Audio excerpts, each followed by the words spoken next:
అందరికీ నమస్కారం అండి. నేను మీ ఉమామహేశ్వరిని. అమ్మ ఒక్క 3 డేస్ ఊరెళ్ళిందండి. మళ్ళీ వచ్చేస్తది. ఆ తర్వాత అమ్మతో కంటిన్యూ చేస్తాను. ప్రస్తుతం నేనే చేస్తున్నాను. నిన్న జరిగిన 'బిగ్ బాస్' ముచ్చట చెప్పుకుందామండి.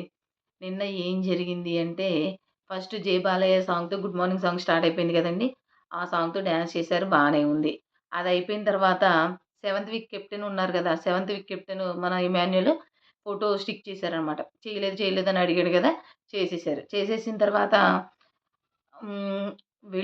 ఎలిమినేట్ అయ్యి ఎళ్ళిపోయిన వాళ్ళలో ప్రియా ఫస్టొచ్చారండి. ఫస్ట్ ఎంట్రీ ప్రియాదుంది. ప్రియా వచ్చిన తర్వాత సంజన గారికి ఇన్విజిబుల్ అనేది ఒకటిచ్చారు గదా! అది నామినేషన్ ప్రక్రియలో కాసేపు పక్కకు పెట్టేసేసి మామూలుగానే ఉండొచ్చు. అంటే మరి నామినేషన్ జరిగినప్పుడు తనని తను సపోర్ట్ చేసుకోవాలి గాబట్టి కంఫర్ట్ ఇచ్చారనమాట. అదయిన తర్వాత అలాగే సాయికి ఆయనకి ఇమ్యూనిటీ పవర్ ఉంది గదండీ! అలాగే ఆయన కూడా యూజ్ చేసేసుకున్నాడు. చేసుకుంటారా? చేసుకోరా? అని అడిగితే చేసుకుంటానని చెప్పాడు. చేసేసుకున్నాడు. ఇమ్యూనిటీ పవర్‌ని వాడుకున్నాడనమాట. అందుకే ఇమాన్యుయల్‌ని, సాయిని, మాధురి గారు డైరెక్ట్ నామినేట్ అయిపోయారు కాబట్టి వీళ్ళు ముగ్గురిని నామినేట్ చేయకూడదు. మిగతా వాళ్ళందరిని నామినేట్ చేసుకోవచ్చనమాట అని బిగ్ బాస్ చెప్పారు. చెప్పేసిన తర్వాత మనం ప్రియా గారొచ్చారు కదండీ! Re entry. ప్రియా గారు వచ్చి సంజన గారిని నామినేట్ చేసేసారండి. సంజన గారిని నామినేట్ చేస్తే ఎందుకంటే ఆవిడ బాడీ షేమింగ్ చేస్తున్నారని, కొన్ని విషయాలు ఇంకా చిన్నవి కొన్ని కొన్ని యూజ్ అవ్వనివి కూడా చెప్పేసేసి ప్రియా గారు తనని నామినేట్ చేసేసారు సంజన గారిని. నామినేట్ చేసిన తర్వాత మళ్ళీ ప్రియా ఎవరికిచ్చారంటే కళ్యాణ్‌కిచ్చారండి. కళ్యాణ్ ఏమో రాముని నామినేట్ చేసాడు. ఎందుకంటే రాము ఏమో కనిపించట్లేదని సిల్లీ రీజన్స్‌కి కొంచెం కొంచెం బాలేదు ఆ రీజన్స్. వాటికి కూడా నామినేట్ చేసేసాడు. నామినేట్ చేసేసి ప్రియా వెళ్ళిపోయింది. ఇక్కడికి ఎవరెవరు సంజన, రాము నామినేట్ అయిపోయారండి. తర్వాత ఎళ్ళిపోయేటప్పుడు కౌగిలింతలు అవి ఇవి ఉన్నప్పుడేమో కొట్టుకుపోయారు. ఎళ్ళిపోయేటప్పుడేమో ఈ కౌగిలింతలు. కొంచెం ఓవర్‌గా అనిపించిందండి. తర్వాత మర్యాద మనీషొచ్చాడు. మర్యాద మనీషొచ్చి కళ్యాణ్‌ని నామినేట్ చేసాడండి. కళ్యాణ్‌ని ఎందుకు నామినేట్ చేసాడంటే అతనిది తెలియట్లేదు. అతని వీడియోస్ చూపిచ్చారు. మళ్ళీ అతని పద్ధతి ఏంటి అనేది కరెక్ట్‌గా తెలియట్లేదు. నువ్వు భయపడుతున్నావా? Safe game ఆడుతున్నావా? అని చెప్పేసి అతన్ని నామినేట్ చేశారు. మళ్ళీ అలాగే మర్యాద మనిషి ఇమ్ముకిచ్చాడండి. ఇమాన్యుయల్‌కిస్తే ఇమాన్యుయల్ ఏమో తనూజని నామినేట్ చేశాడు. మొన్న చెప్పారు కదండీ! నాగార్జున గారు నువ్వు చేస్తే నామినేషన్ నువ్వే ధైర్యంగా చెయ్యి సేఫ్ గేమ్ ఆడకని చెప్పారు. ఇంకా తనూజకి ఇమాన్యుయల్‌కి బాగా గొడవ జరిగింది. ఆవిడకి ఏం చెప్పినా అర్థమవ్వదు. ఆవిడ చెప్పిన పాయింట్ ఏంటో అసలు అర్థం చేసుకోదావిడ. ఆవిడ క్లారిటీ అయితే ఉండదండి. మీకేమన్నా అనిపించనివ్వండి. నాకైతే క్లారిటీ అనేది ఆవిడకి అర్థమవుదనేది తెలుస్తది నాకైతే. మీకేమనిపిస్తుందో కామెంట్ సెక్షన్‌లో చెప్పండి. తర్వాత తనూజ, మర్యాద మనీష్ గారు కూడా ఎళ్ళిపోయారు. తర్వాత ఫ్లోరా గారొచ్చారండి. ఫ్లోరా గారు వచ్చిన తర్వాత ఆవిడేం చేశారు, ఫ్లోరా గారు ఫస్టు రీతుని నామినేట్ చేశారండి. రీతుని నామినేట్ చేసేసి ఆవిడ చెప్పే వర్షన్ రీతు గారు చెప్పే విషయాలు కూడా ఆవిడ ఇనట్లేదు. ఇంకా ఆవిడ గురించి మనకు తెలుసు కదా! ఇంకా అది అక్కడికయిపోయింది. మళ్ళా ఆవిడేం చేశారు, సుమన్ శెట్టి గారికిచ్చారు. సంజన గారు బెస్ట్ ఫ్రెండ్ అని చెప్పి మళ్ళీ సుమన్ శెట్టి గారికిస్తే, సుమన్ శెట్టి గారు సంజన గారిని నామినేట్ చేశారు. తొక్కలో కెప్టెన్ అన్నావని, మళ్ళీనేమో ఇదేంటి డస్ట్‌బిన్ దగ్గర గొడవయినప్పుడే తొక్కలో కెప్టెన్ అన్నారు. అలాగే ప్రతి దానికి గొడవ. అన్నిటికి బిహేవియర్ బాలేదని, అదని, ఇదని మొత్తం మీద సంజన గారిని ఇప్పటికి ఇద్దరు నామినేట్ చేసేసారు. బాగా అంటే వేయాల్సిన సెటైర్‌లన్నీ ఏసేసారు. ఎందుకంటే చెంప మీద కొట్టేసేసి సారీ చెప్తే ఊరుకుంటానా? అయన్నీ చెప్పారనమాట. ఇంకా ఆవిడకి ఎన్ని సార్లు చెప్పినా ఆవిడ ఏమో కామెడీగా అనుకుంటున్నారు. వీళ్ళు బానే గట్టిగా తీసుకొని నామినేట్ చేస్తున్నారండి. అదొకటి నామినేషన్ చేసేసారు పాపం సంజన గారిని. తర్వాత ఫ్లోరా గారు ఎళ్ళిపోయారు. ఫ్లోరా గారు ఎళ్ళిపోయిన తర్వాత సంజన గారు, మాధురి గారికి గొడవ. ఎంత గొడవంటే అసలు వరస్ట్ అనమాట. ఏంటో 'బిగ్ బాస్' అంటే ఏంటి మొత్తం అందరూ చూస్తారు. ఆ చూసే దాంట్లో కూడా ఇంత వరస్ట్ గొడవలుంటాయా? అది ఏంటో నాకు అసలు అర్థం అవ్వలేదండి. ఆ మాధురి గారినైతే నాకు అస్సలు నచ్చలేదండి ఆవిడ. సార్ చెప్తున్నారు, అందరు చెప్తున్నారు. కొంచెం వాయిస్ తగ్గించుకొని నీట్‌గా చెప్పుకునే విధానం ఉంటది. అస్సలు వరస్ట్ అండి ఆవిడ. ఆవిడేమంది అసమర్థత కెప్టెన్ అని అందావిడ. ఎవరు సంజన గారు. వాళ్ళు పడతారు కదా! ఈవిడెందుకు ఇన్వాల్వ్ అయిపోవాలి. ఈవిడ ఇన్వాల్వ్ అయిపోయి సంజన గారిని పాపం అమ్మ బలైపోయింది. ఆ కొన్ని కొన్ని వర్డ్స్ ఆమెకు తెలియనే తెలీదు. అన్నీ తిట్టేసింది. అసలు ఆవిడని ఎదిరించేవోళ్ళే లేరు. దివ్య ఎందుకు సైలెంట్ అయిపోయిందో తెలీదు. దివ్య మొత్తం కామ్ అయిపోయింది. దివ్య తనకెందుకులే అని చెప్పేసేసి మొత్తం అసలు హౌస్‌లో కొంచెం వాయిస్ బావుంది అంటే దివ్యదే ఉండేది. ఆ అమ్మాయి కూడా మాట్లాడట్లేదు. కెప్టెన్ అయ్యుండి ఇమాన్యుయల్ కూడా అదేంటి మాధురి గారికి ఎవరు చెప్పలేరు. ఆవిడని కాదు ఎవ్వరు చెప్పలేరు మాధురి గారికి.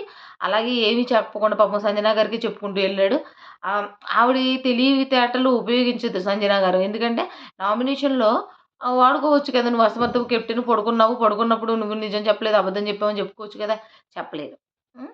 పాపం అమ్మ సంజన గారినైతే ఫుల్లుగా సంజన గారిని కాదు ఎవ్వరున్న ఆ ప్లేస్‌లో అంత దారుణంగా తిట్టకూడదు. బాగా తిట్టేసిందావిడ.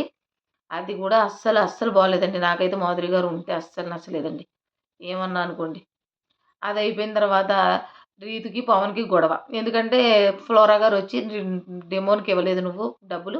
అందుకే నామినేట్ చేశానని చెప్పారు. అది అదేంటి ఒక చిన్న కిలికేసి ఎళ్ళిపోయిందావిడ. అది గొడవ పెట్టుకున్నారు. ఆళ్ళు రీతుకి కొంచెం కొన్ని అర్థమవ్వు, డెమోన్‌కి కొన్ని అర్థమవ్వు. మొత్తం మీద ఆళ్ళకి గొడవ అయిందండి. ఆ గొడవ అయిపోయిన తర్వాత సంజన గారి ఏడుపు. ఇమాన్యుయేలేమో చెప్తున్నాడు.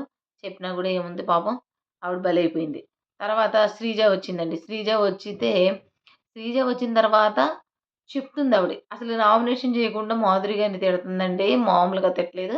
తర్వాత ఆహ్, ఇదేంటి కళ్యాణ్‌ని నామినేట్ చేసినప్పుడు కూడా చెప్పిందనమాట. కళ్యాణ్‌ని ఎలా నామినేట్ చేసినప్పుడు చెప్పిందంటే, "నీకు వీడియోస్ చూపించారు గదా! రమ్య ఒకతే ఉందా దాంట్లో?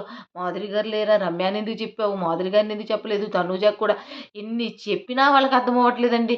వాళ్ళతోటి విరోధితోటి స్నేహం చేత్తన్నారీళ్ళు. అని కళ్యాణ్‌ని నామినేట్ చేసేసింది. నువ్వు భయపడ్డావు ఇతరులకి బాగా అడిగిందనమాట శ్రీజ.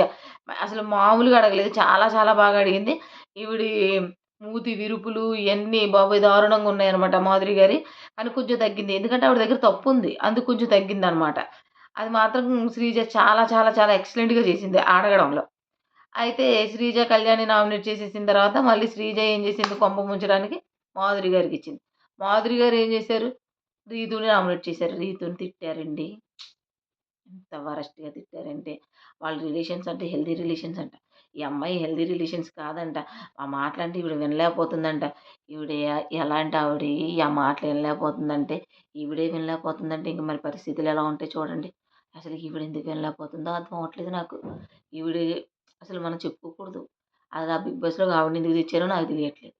ఆ రమ్య పచ్చళ్ళ పాపని పంపించేసారు. ఈవిడని కూడా త్వరగా పంపించేస్తే బావుండండి బాబు. అస్సలు ఆ మాటలేంటి, ఆ గొడవలేంటి, ఎంత ఏంటి అసలు ఏదో మామూలుగా వాళ్ళు అసలు ఎంత దరిద్రంగా తిట్టుకుంటారో అలా తిట్టేసుకున్నారండి. అసల ఆ రీతు పాపం ఆ అమ్మాయి అందరి చేత తిట్టిచ్చేసుకుంటుంది. ఏదో వాళ్ళు ఏదో రిలేషన్ చేసుకుంటున్నారు. రిలేషన్‌షిప్‌లో ఉంటారు. వాళ్ళు పడతారు కదా! మనకెందుకు? గెలిస్తే గెలుతురు లేకపోతే లేదు.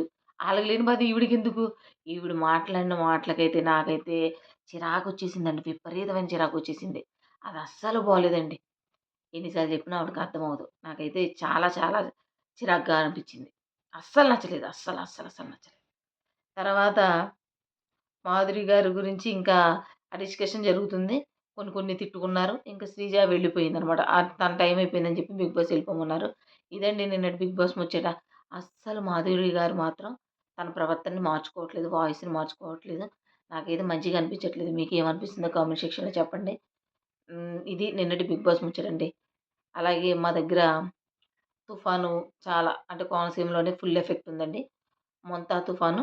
ఆ తుఫాను కోసం అంటే కరెంట్ గూడా లేదు. పవర్ గూడా లేదు ప్రస్తుతానికి. అందరూ జాగ్రత్తగా ఉండండి. మా వైపు ఎవరైనా మా వీడియోస్ చూస్తే అసలు వీడియోస్ చూసేటానికి కూడా పాపం పవర్ ఉంటదో, ఉండదో కూడా తెలీదు. కాకపోతే జాగ్రత్తగా ఉండండి. ఎక్కడైతే వర్షాలు పడుతున్నాయో అక్కడ కొంచెం హాట్ వాటర్ తాగండి. మంచిగుండండి.